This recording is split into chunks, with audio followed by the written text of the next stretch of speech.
El faraón Ramsés II fue el más importante de todos los faraones, y su apetito sexual estaba a la altura de su condición. Se casó con infinidad de princesas que llegaron de tierras lejanas, mujeres exóticas de Nubia, Libia y Babilonia.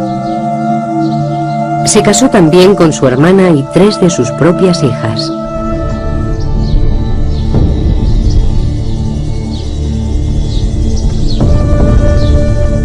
En el momento de su muerte, en 1213 a.C., a la edad de 91 años, Ramsés aseguraba haber tenido más de 20 reinas y multitud de amantes o concubinas.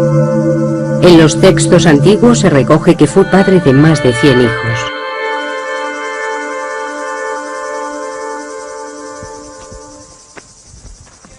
Ken Weeks es un arqueólogo americano que lleva 10 años en el Valle de los Reyes en Egipto, tratando de demostrar la autenticidad de dichas afirmaciones. Cuando Ramsés cumplió 15 años, su padre le regaló una mujer, una docena de concubinas y las llaves de todos los harenes del país. Recuerdo que cuando yo cumplí 15 años me regalaron una camisa. Pero Ramsés II se vio de repente rodeado por todas esas mujeres. Desde que nació, Ramsés estaba destinado a la grandeza. De niño era habitual verle domando toros. Para su gente eso significaba que era el hombre que podía garantizar la bendición de los dioses para Egipto y traer prosperidad al país. Imaginen un reloj de arena. Los dioses estarían en la parte de arriba y los mortales en la parte de abajo. El faraón sería el nexo de unión entre las dos esferas y toda la comunicación que pudiera establecerse entre esta vida y el más allá debía hacerse a través del faraón. Esto le situaba en una posición extremadamente importante. Los dioses expresaban sus deseos a través de la figura del faraón. Era el gran comunicador, el que permitía el alba y el crepúsculo, la salida de la luna, el éxito en la crecida anual del Nilo. Todos estos mensajes de los dioses dependían del faraón y de su capacidad de transmisión entre los dos niveles. Una de las tareas fundamentales del faraón era garantizar que los dioses trajeran fertilidad a la tierra y al Nilo. Durante una ceremonia anual se masturbaba en el agua. La fertilidad del faraón estaba estrechamente ligada con el éxito de la cosecha. Para el pueblo, la potencia sexual del faraón, su dios en la tierra, era igualmente importante porque creían que era el sexo lo que había dado lugar al mundo.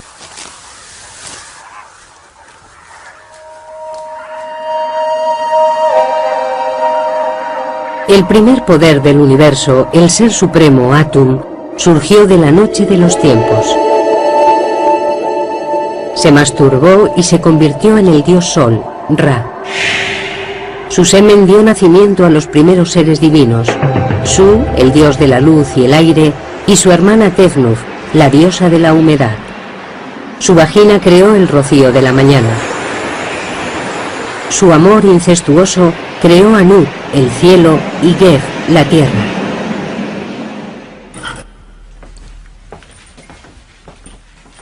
El doctor Richard Parkinson del Museo Británico es un experto en mitología del antiguo Egipto.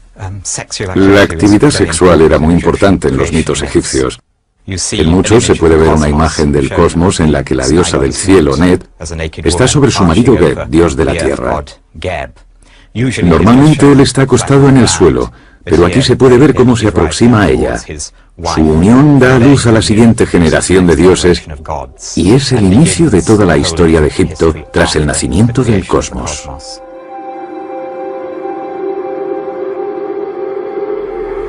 Los estudios de Richard Parkinson sugieren que solo el faraón y sus sacerdotes más allegados podían admirar estas representaciones íntimas de los dioses. En este papiro podemos observar otro ejemplo del icono religioso cuya carga sexual es bastante insólita para nuestra mentalidad moderna. Podemos ver una viñeta del cosmos en la que el cielo de la noche, representado como una diosa, está postrada sobre el dios de la tierra Ge. Y la autorregeneración de la fertilidad de la tierra está representada por una autofelación del rey, dando pie a una escena que en la cultura occidental presente solo se daría en el género pornográfico, mientras que en el antiguo Egipto se podía encontrar en las más altas esferas del arte religioso. Estos papiros pertenecían a una sacerdotisa, una mujer de la élite, y estaban colocados en un lugar sagrado de su tumba.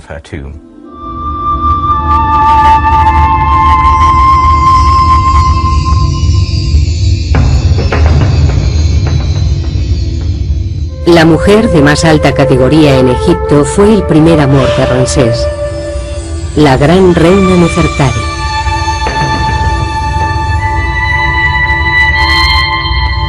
Murió en el 24º año de su reinado. Fue enterrada en un sepulcro espectacular.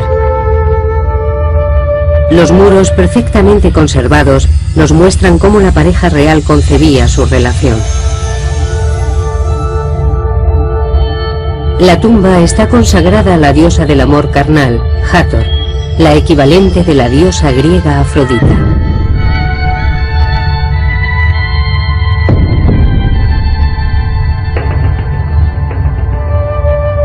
La reina Nefertari y la diosa Hathor están representadas con el mismo tamaño. En el arte religioso egipcio, el tamaño era muy importante.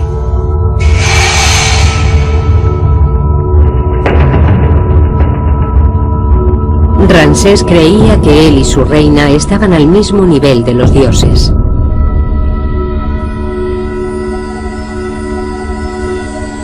Ramsés solo tenía 48 años cuando la reina Nefertari murió. A la manera de los dioses cometió incesto. Se casó con la hija mayor que tuvo con Nefertari, la princesa Meri-Tamun, promocionándola al rango de reina. Volvería a casarse con una de sus hijas, la princesa Binanat, con la que tuvo un descendiente. Ramsés se tomó su papel de símbolo supremo de la fertilidad muy en serio.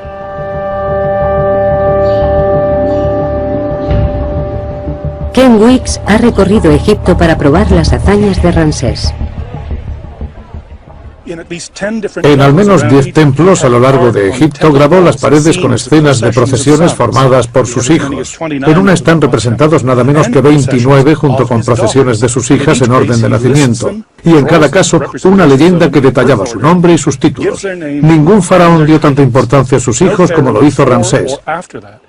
Son objeto de frecuentes referencias en textos históricos que redactó acerca de las actividades de su reinado. Comprobarlo ha sido una tarea complicada.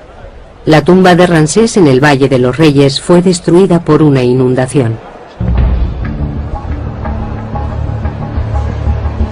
Sin embargo, su cuerpo, con más de 3.500 años, permanece en el Museo de Antigüedades de El Cairo.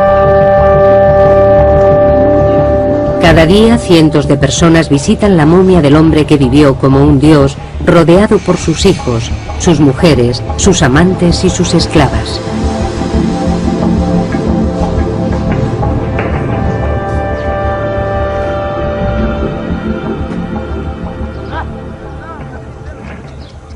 Pero la vida de la gente corriente era mucho más sencilla.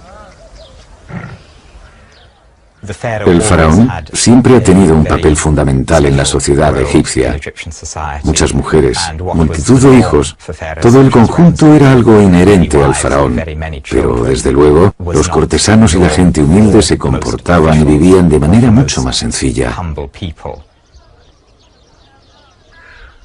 Para la mayoría, el día a día era una lucha por la supervivencia.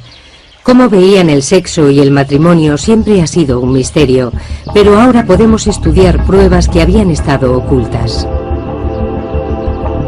Datos que cuentan cómo la gente corriente llevaba una vida tan sensual y erótica como el faraón.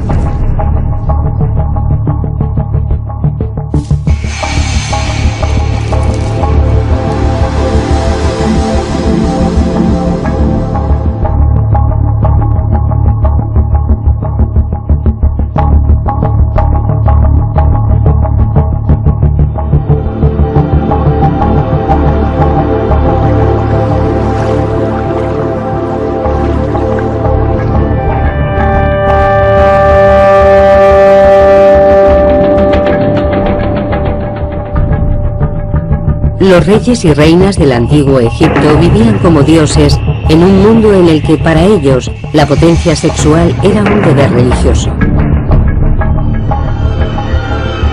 Pero poco sabemos acerca de cómo vivía y amaba el resto de la población. Muchos restos fueron arrastrados por las crecidas del Nilo.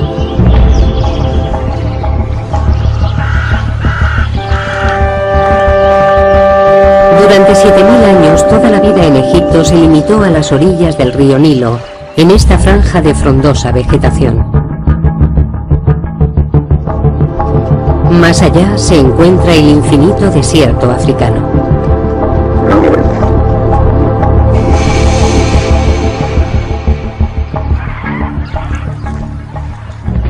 Excepto algunos templos reales y tumbas, las construcciones del antiguo Egipto son de ladrillo de barro. A lo largo de los últimos 200 años, las crecidas anuales del Nilo han destruido casi todo rastro de la historia antigua.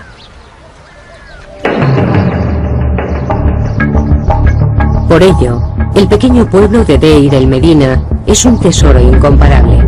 Descansa sobre las dunas del desierto frente a la antigua capital, Tebas. Fue la residencia de los obreros que construyeron las tumbas reales cercanas.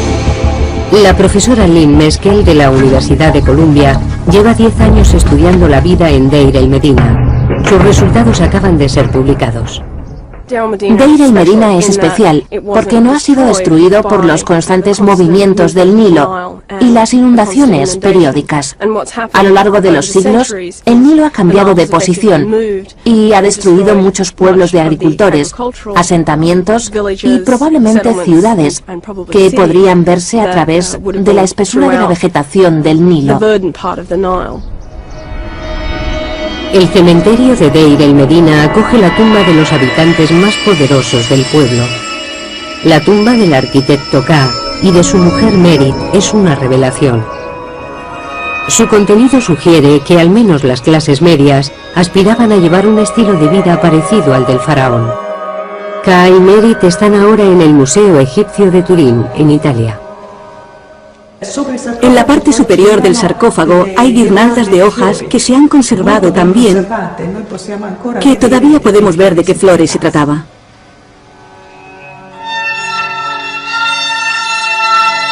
El aire seco del desierto ha conservado cada detalle de la tumba de 3500 años de antigüedad de Ka y Merit.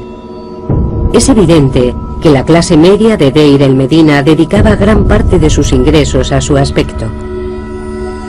Las camisas de lino finamente tejidas de Ka con su nombre, las 50 prendas de ropa interior o su caja de maquillaje son prueba de ello, así como la peluca de Merit y su colección de máscara de pestañas y pintalabios. Los rayos X nos permiten observar sus posesiones más íntimas. Este cinturón probablemente esté hecho de tiras de oro con incrustaciones, que lo más seguro es que sean de oro también. Este tipo de ornamento era típico de las mujeres, ya que representa el sexo femenino. También encontramos pendientes, anillos y otros objetos menores.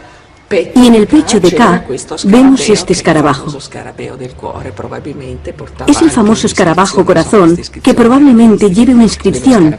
Asimismo hemos hallado pendientes, anillos y todo tipo de ornamentos.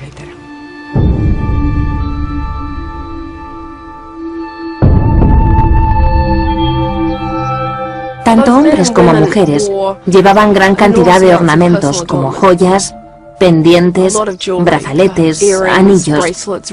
Y ambos utilizaban maquillaje, especialmente máscara de pestañas. Llevaban igualmente ingentes cantidades de perfume. Desde luego no se regían por nuestros criterios, según los cuales las mujeres son las principales portadoras de joyería. Los hombres también lucían joyas muy caras.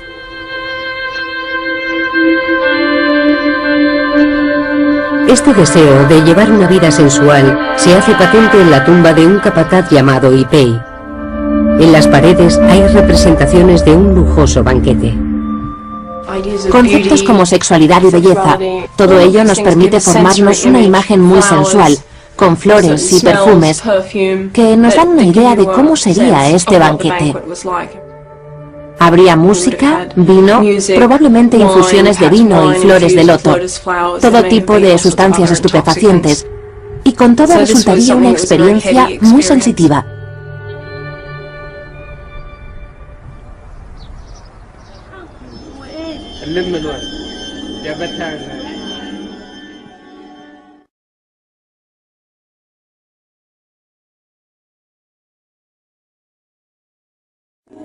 Deir el Medina estaba lleno de paredes decoradas, cartas y documentos oficiales.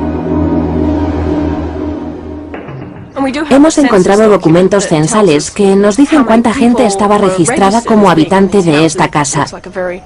Parecen familias tradicionales, con sus abuelos y sus tías, pero creo que estas casas daban cobijo a mucha gente. Y si nos fijamos en la información genealógica, estamos en condición de afirmar que la gente llegaba a tener hasta 9 o 10 hijos.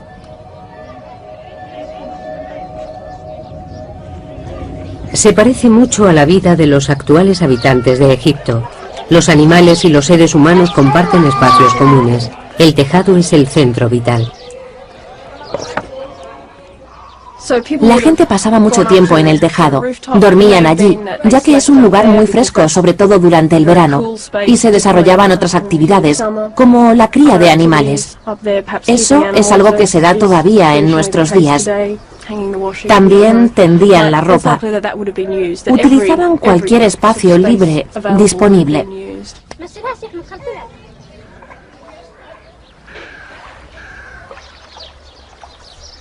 Aunque existen similitudes entre el Egipto actual y el antiguo, la actitud ante el sexo no podría ser más diferente.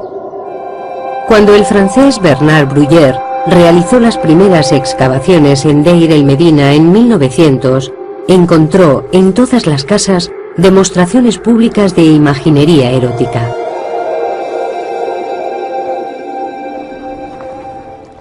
Lo primero que ves cuando entras en una casa son escenas que representan a mujeres en escenas particulares de su vida, ya sea dando a luz, dando el pecho a sus hijos. Y en una casa en particular, en la casa Sureste 8, podemos observar un gran fresco de una mujer desnuda, tocando una flauta doble. Este tipo de imágenes con tanta carga erótica y ritual no es algo que en la actualidad asociemos a la decoración inherente de una casa, y mucho menos de las primeras estancias. Además de las pinturas eróticas, Deir el Medina estaba lleno de objetos sagrados, utilizados probablemente en rituales de fertilidad. Estos objetos fueron tomados por muñecas durante muchos años, ya que son pequeñas representaciones de mujeres y en muchos casos con peinados muy elaborados. Pero al final quedó claro que se trataba de objetos con gran carga sexual, ya que los genitales femeninos están claramente representados.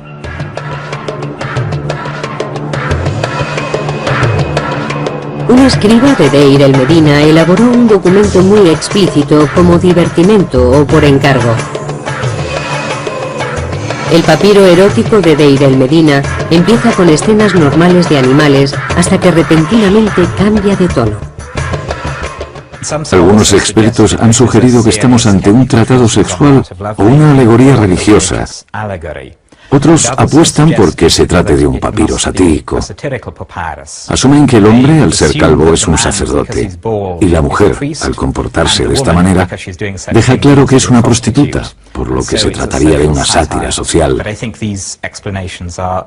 Pero creo que estas explicaciones son un tanto rígidas y académicas. Todo el papiro se desarrolla claramente en un contexto humorístico, como una parodia. El hombre hace gala de la tremenda flexibilidad de su pene, lo que es común en el género humorístico.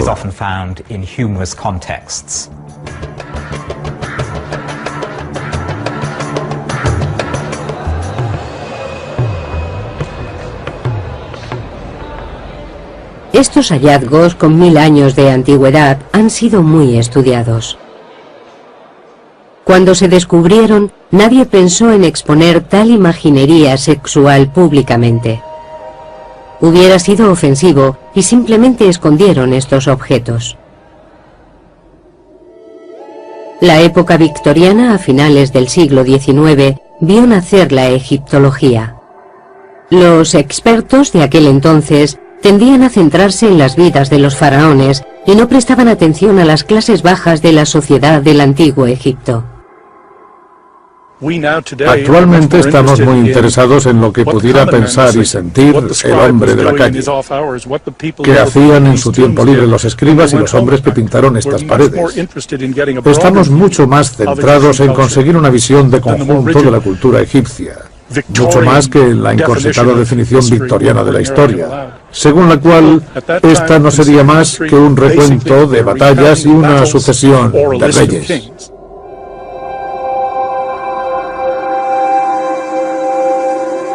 Los primeros arqueólogos no eran partidarios de estudiar objetos sexuales.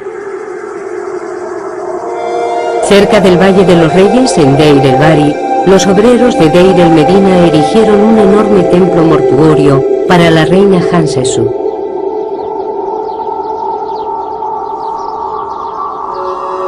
En un santuario dedicado a la diosa Hathor, los excavadores encontraron una amplia colección de penes de madera que podrían haber sido utilizados en ritos de fertilidad. Desde su descubrimiento han permanecido almacenados en el Museo Británico. Estos son algunos de los penes de madera encontrados en las excavaciones del templo de Hathor de Rabawi a principios del siglo XX. Fueron encontrados en cestas colocadas alrededor del santuario y por supuesto no fueron referenciados con los informes originales de las excavaciones. Todavía no está claro en qué contexto se utilizaban o cuál era su función.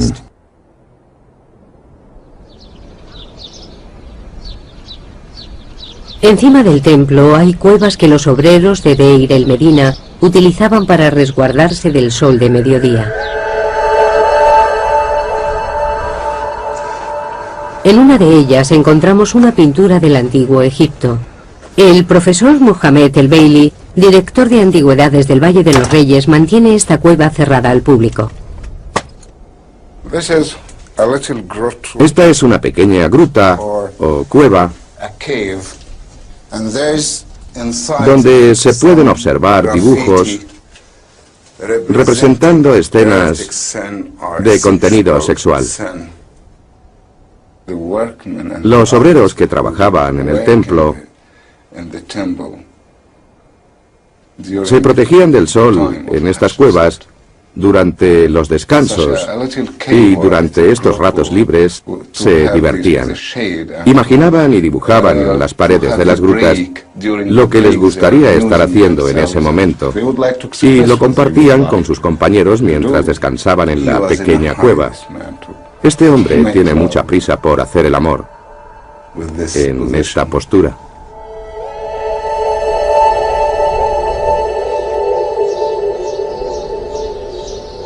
La imaginería explícita estaba presente en la vida egipcia desde los templos reales hasta las cuevas de los obreros.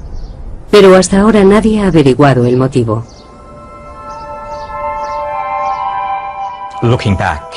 Echando la vista atrás, es fácil suponer que el pudor típico de una cierta época haya podido entorpecer el estudio de este material, pero no hay que olvidar que cada época tiene sus tabús y temas de los que la sociedad prefiere no hablar.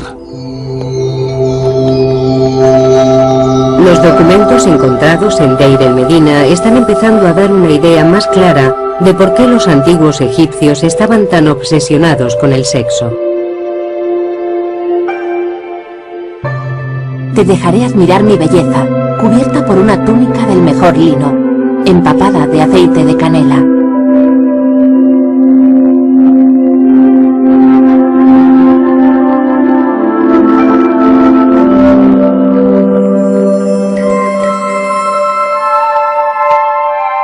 noche eres mía para siempre, ahora que mi maestra ha venido a mí. La beso y sus labios me responden. Estoy muy excitado incluso sin haber bebido cerveza. Los fragmentos de poesía amorosa y la imaginería encontrada en Deir el Medina sugieren que este era un pueblo en el que el sexo no era un tema tabú. Es probable que no se ocultara ni a los propios hijos. Hay ciertas imágenes en las que observamos a una pareja en el acto sexual, en presencia de niños, lo que nos indica que la idea de que este tipo de actos deban ser ocultados a los niños es una concepción occidental y perteneciente a la tradición europea. Y si nos fijamos en la historia de Europa, nos daremos cuenta de que hace varios siglos las familias vivían todas juntas en casas muy pequeñas, compartiendo la misma habitación y a veces la misma cama. Creo que tenemos que recalibrar nuestras sensibilidades a este respecto. Tenemos que superar la idea de que se trata de algo ritual. Realmente formaba parte de la vida doméstica. Para los egipcios estas esferas se entremezclaban fácilmente.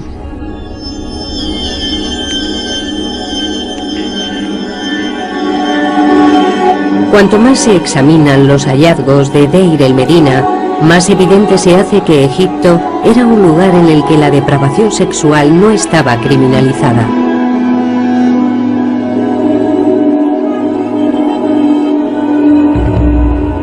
En el pueblo, Paneb, un ladrón y asesino con un apetito sexual insaciable, se acostó con todas las mujeres del pueblo, ganándose la enemistad de muchos. Su comportamiento fue denunciado y está recogido en el registro del tribunal de Deir el Medina. El escriba recoge testimonios que aseguran que Paneb se acostó con varias mujeres casadas, incluidas una mujer llamada Hel y su hija Wegbed, que luego le entregó a su hijo, Arpekti, que se acostó a su vez con ella. Creo que el escriba se lo pasa muy bien y disfruta mucho recogiendo estos testimonios en contra de Paneb. Cuando escribe las palabras realizar el acto sexual con Neg, al principio del documento, está escrito con muchas florituras que dan la sensación de que realmente disfrutaba difamando el nombre de Paneb.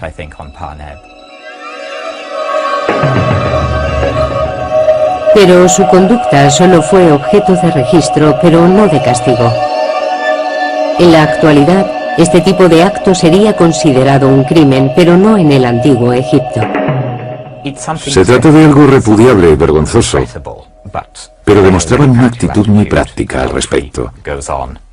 El adulterio era algo común, y por ello no merece el castigo de la muerte. El matrimonio parecía ser frecuente, pero los registros del pueblo dan fe de que el divorcio también lo era. De lo que se trata realmente es de matrimonios en serie. Era normal que la gente se casara 3 o 4 veces. Hay casos conocidos de mujeres también, que se casaban con varios hombres en diferentes momentos, manteniendo relaciones paralelas. El concepto de matrimonio era muy informal. La frase utilizada para referirse al matrimonio era encontrar casa juntos. No había ceremonias, simplemente vivían con su pareja. No había códigos civiles, el matrimonio no estaba regulado. Lynn Meskel ha descubierto algunas modalidades de convivencia en Deir el Medina que hoy resultarían sorprendentes. Existían mujeres que eran criadas o esclavas, que el marido llevaba a casa cuando su mujer se quedaba embarazada. De esta forma el hombre podía seguir teniendo hijos que eran parte de la familia, y a veces estos hijos llegaban a casarse con gente notable. La esclava o criada, por su parte, veía cómo se elevaba su estatus y pasaba a formar parte del hogar. La convivencia era muy flexible y existían modalidades para todos los gustos. Lo que a nuestros ojos es algo realmente increíble e inapropiado, para los egipcios funcionaba muy bien. Los antiguos egipcios eran tan liberales que no parecían preocuparse por la virginidad.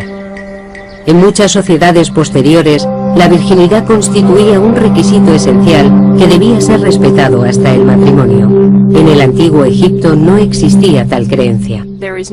No hay mención específica en los textos que poseemos al respecto de la virginidad, de los hijos ilegítimos o relativos a cuestiones de paternidad. Se hace tanto hincapié en la fertilidad y la capacidad de tener hijos, que no había razón por la cual llegara a establecerse una discriminación de ningún tipo respecto al sexo, como más tarde se implantaría en las sociedades medievales.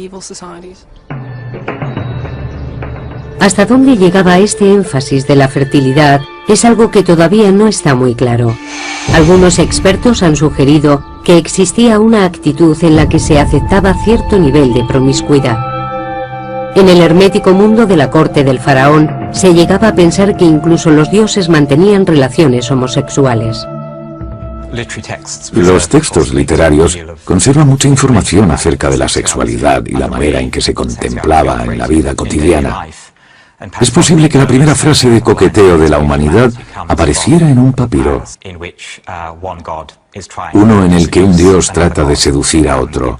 Es una de las primeras situaciones de flirteo homosexual de la historia del mundo, donde un dios llega a decirle al dios Horus: «Me encanta tu trasero».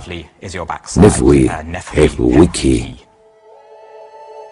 Al igual que con el adulterio, hay gran cantidad de referencias a la homosexualidad en los textos literarios del antiguo Egipto, pero no hay constancia de personajes históricos que fueran homosexuales. Sin embargo, existe una tumba en Saqqara de dos hombres llamados Neakhum y Nuhotep, que eran los peluqueros de uno de los reyes del antiguo reino de Egipto, y siempre se ha pensado que mantenían una relación. Homosexualidad, adulterio y divorcio, considerados como desviaciones por las religiones posteriores. Pero en Egipto los valores sexuales parecían más relajados. Una de las claves reside en las características geoclimáticas del país. La vida en Egipto era precaria, las sequías eran frecuentes. La mortalidad infantil era muy alta. La fertilidad de la tierra y de sus habitantes era una preocupación constante. Los egipcios no podían ser restrictivos ni siquiera en materias sexuales. Todas las representaciones de la actividad sexual son positivas. Son consideradas fuente de creación, fertilidad y en muchos casos de protección. Nunca se contemplaba desde un punto de vista negativo.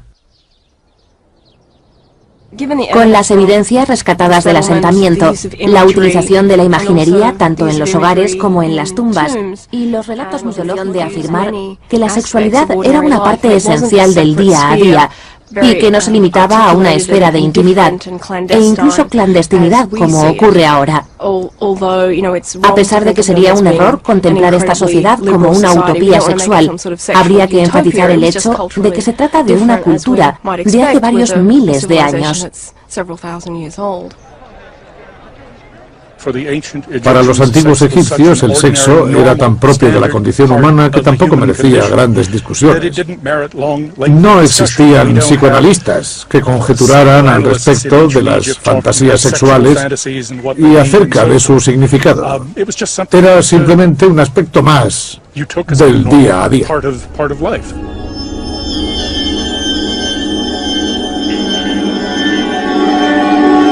Los antiguos egipcios estaban lejos de sentirse acomplejados o culpables respecto al sexo. Por el contrario, el temor que existía era el de la infertilidad. El faraón podía contar con el apoyo de los dioses, pero la gente corriente no tenía acceso a los templos reales.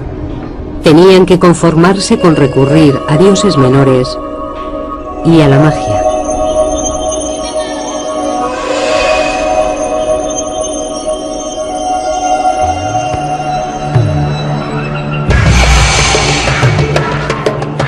Hace 3.500 años, la dinastía del Antiguo Egipto, conocida como el Nuevo Reino, era el epicentro de la civilización.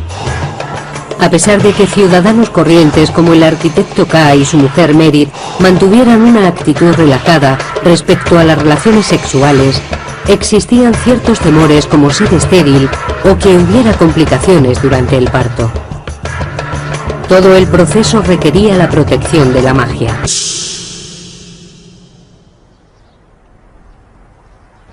En el centro de cada casa de Deir el-Medina hay una plataforma elevada.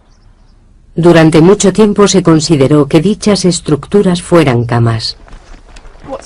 Lo característico y distintivo de muchas de las casas del pueblo son estas enigmáticas estructuras que Bruguière llamó lit clos.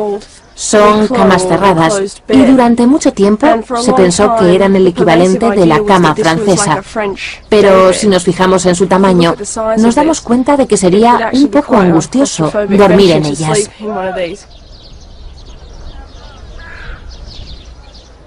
Lynn Meskel cree que son altares en honor a dioses menores de la fertilidad.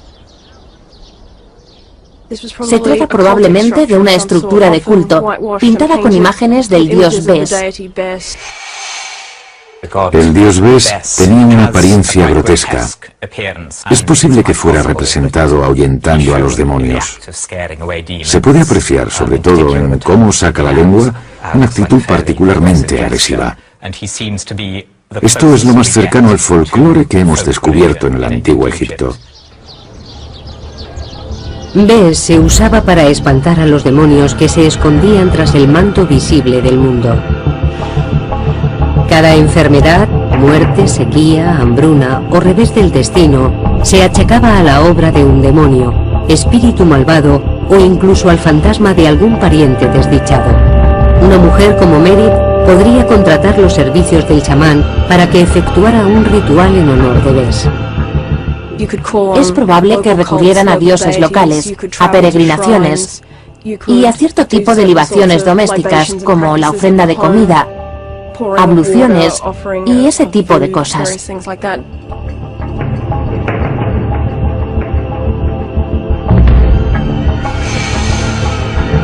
Por encima de todo, las mujeres recurrían a la magia para el parto.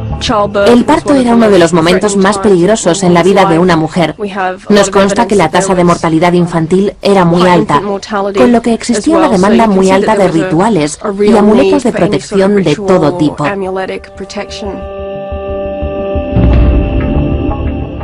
El periodo inmediatamente posterior al parto también se contemplaba como potencialmente peligroso para la salud de la madre y del hijo, pero también por la presencia que pudiera haber de demonios, espíritus, entidades o cualquier cosa que pudiera afectar al niño.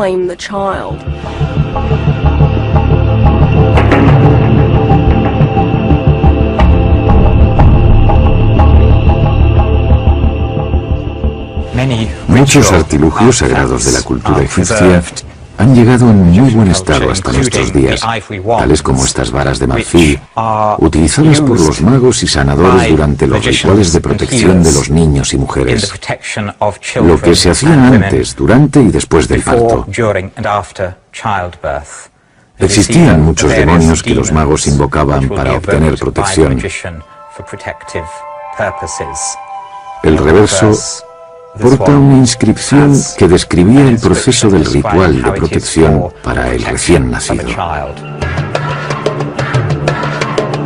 Los hombres del antiguo Egipto también se sometían a procesos mágicos para asegurar su fertilidad. Su principal objetivo era tener un descendiente varón. Un hechizo que un hombre podía conjurar para que una mujer se acostara con él se obtenía mezclando esencia de aceite de rosa y una cabeza de pescado seco del Nilo.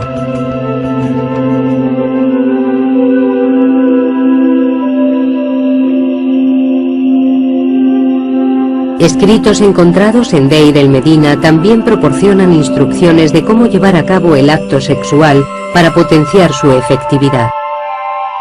Hombres como Ka escribían fórmulas mágicas en su piel para invocar la bendición de los dioses. Lamer las fórmulas las hacía más poderosas.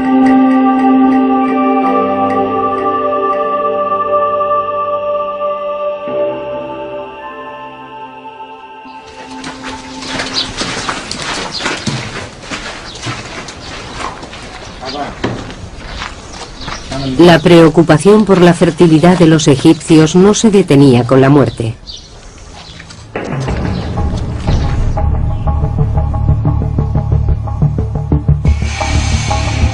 Algunos rituales mortuorios eran idénticos a los practicados durante las ceremonias del parto y la celebración anual donde se renovaba la vitalidad del emperador.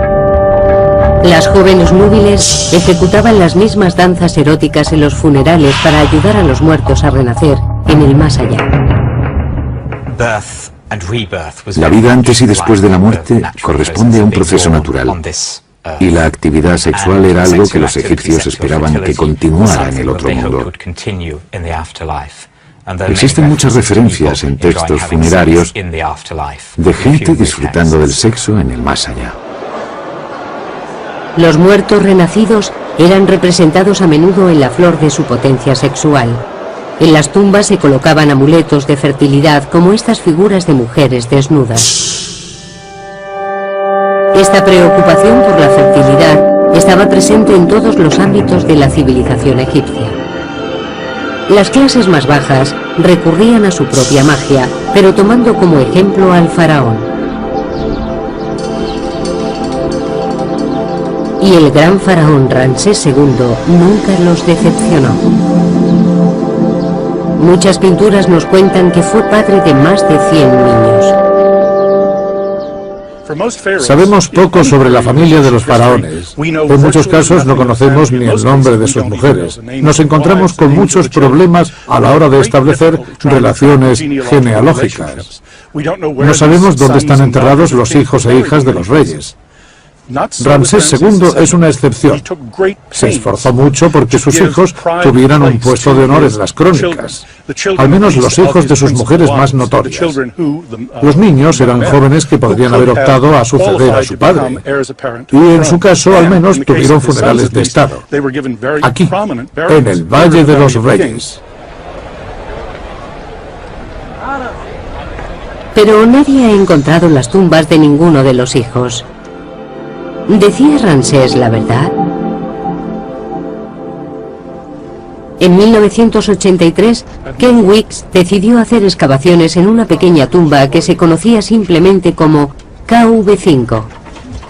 Quería comprobar su contenido antes de que convirtieran la zona en un aparcamiento. Cuando Howard Carter limpió la tumba de Tutankamón, se fijó en esta tumba, pero la consideró sin importancia. Así que la utilizó como almacén para los restos producidos por sus propias excavaciones y tapó la entrada con cieno y tierra. El grupo de Weeks tardó más de 6 años en desenterrar la primera cámara. Al final había una puerta. Atravesamos el umbral y entramos en un corredor. Vimos que se trataba de la mayor tumba de todo el Valle de los Reyes. Al descifrar los jeroglíficos de la entrada, supieron que no solo se trataba de la tumba más grande.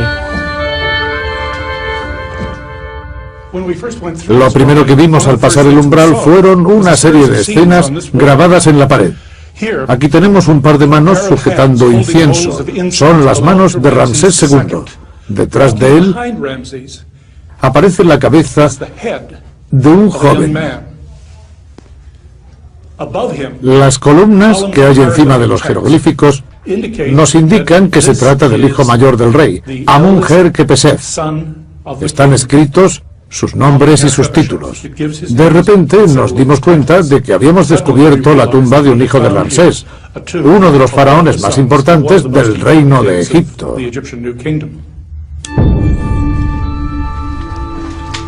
Los egiptólogos han creído durante mucho tiempo que Ramsés tuvo más de 100 hijos, pero hasta ahora no se habían encontrado pruebas. Ken Weeks acaba de publicar sus informes preliminares sobre KV5. Cree que puede haber encontrado un complejo de tumbas único, encargado por Ramsés para dar sepultura a sus hijos, a muchos de los cuales sobrevivió. Se trataba probablemente del único mausoleo familiar de todo el antiguo Egipto. Fijaos, por ejemplo, en esta maravillosa figura de Hathor.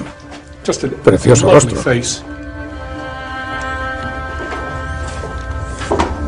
Desgraciadamente, ha sufrido muchos daños causados por las crecidas del Nilo.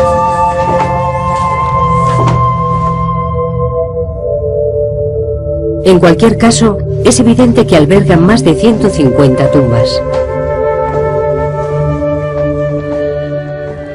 Esta tiene 30 metros. Está excavada en la falda de la colina. Hay una serie de puertas, 16 concretamente dispuestas a cada lado del corredor. Está exactamente como lo encontramos. No hemos realizado ninguna prospección aquí. El equipo solo ha excavado una parte, pero ya han encontrado las tumbas de 6 de los hijos de Ramsés II y los restos de 4 más. Hemos encontrado restos momificados de 4 hijos de Ramsés. Este es un cráneo. Está en malas condiciones y todavía no lo hemos limpiado. Me da miedo tocarlo. Aquí tenemos otro cráneo con mandíbula inferior. Estoy prácticamente seguro de que se trata de un hijo de Ramsés II. También tenemos un esqueleto completo en la segunda cámara de la tumba. Lo hemos cubierto otra vez para evitar cualquier tipo de contaminación. Esperamos ser capaces de practicarle algunos análisis. Si no pueden ser pruebas de ADN, al menos rayos X y análisis estadísticos de materiales. Los compararemos con los restos momificados de Seti I, Ramsés II y Nerneptah, con los que es posible que haya tenido alguna relación.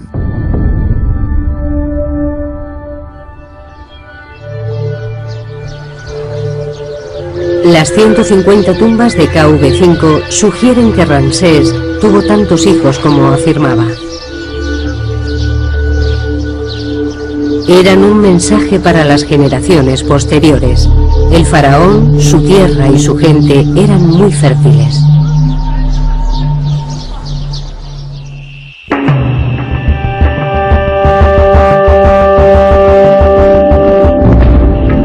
En el antiguo Egipto, el acto sexual formaba parte del día a día, de la religión, de las supersticiones, la vida doméstica e incluso los espacios públicos. Pero pronto llegarían tiempos en los que el acto sexual pasaría a ser considerado oculto, privado, cargado de culpa y vergonzoso.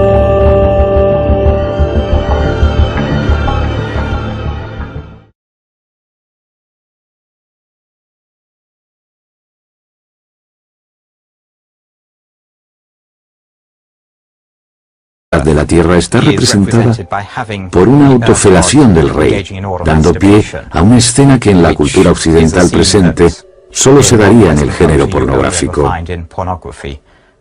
mientras que en el antiguo Egipto se podía encontrar en las más altas esferas del arte religioso. Estos papiros pertenecían a una sacerdotisa, una mujer de la élite, y estaban colocados en un lugar sagrado de su tumba.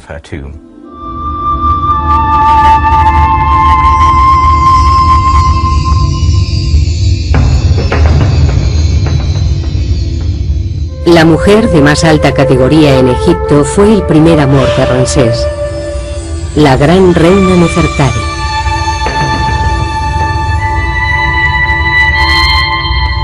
Murió en el 24º año de su reinado.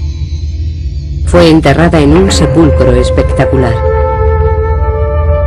Los muros perfectamente conservados nos muestran cómo la pareja real concebía su relación. La tumba está consagrada a la diosa del amor carnal, Hathor, la equivalente de la diosa griega Afrodita.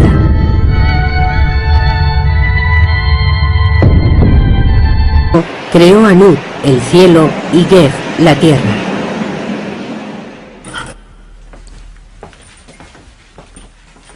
El doctor Richard Parkinson del Museo Británico es un experto en mitología del antiguo Egipto. La actividad sexual era muy importante en los mitos egipcios. En muchos se puede ver una imagen del cosmos en la que la diosa del cielo, Net, está sobre su marido Geb, dios de la tierra. Normalmente él está acostado en el suelo, pero aquí se puede ver cómo se aproxima a ella. Su unión da a luz a la siguiente generación de dioses y es el inicio de toda la historia de Egipto tras el nacimiento del cosmos.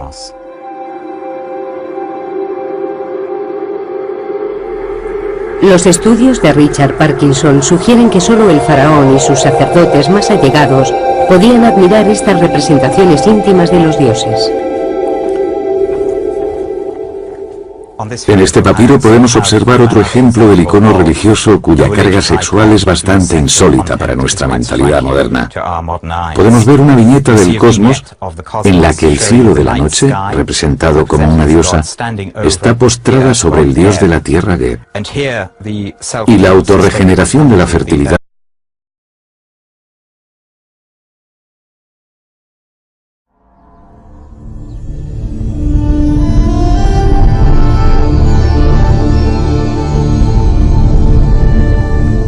El faraón Ramsés II fue el más importante de todos los faraones, y su apetito sexual estaba a la altura de su condición.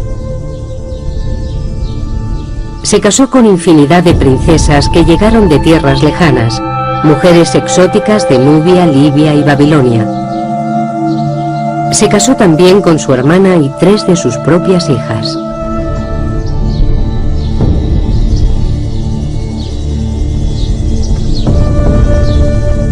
En el momento de su muerte, en 1213 a.C., a la edad de 91 años, Ramsés aseguraba haber tenido más de 20 reinas y multitud de amantes o concubinas.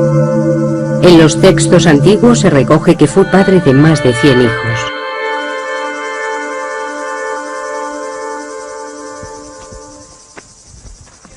Ken Weeks es un arqueólogo americano que lleva 10 años en el Valle de los Reyes en Egipto, tratando de demostrar la autenticidad de dichas afirmaciones. La crecida anual del Nilo. Todos estos mensajes de los dioses dependían del faraón y de su capacidad de transmisión entre los dos niveles. Una de las tareas fundamentales del faraón era garantizar que los dioses trajeran fertilidad a la tierra y al Nilo.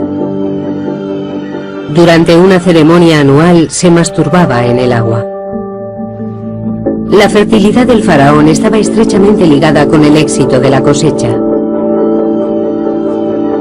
Para el pueblo, la potencia sexual del faraón, su dios en la tierra, era igualmente importante porque creían que era el sexo lo que había dado lugar al mundo.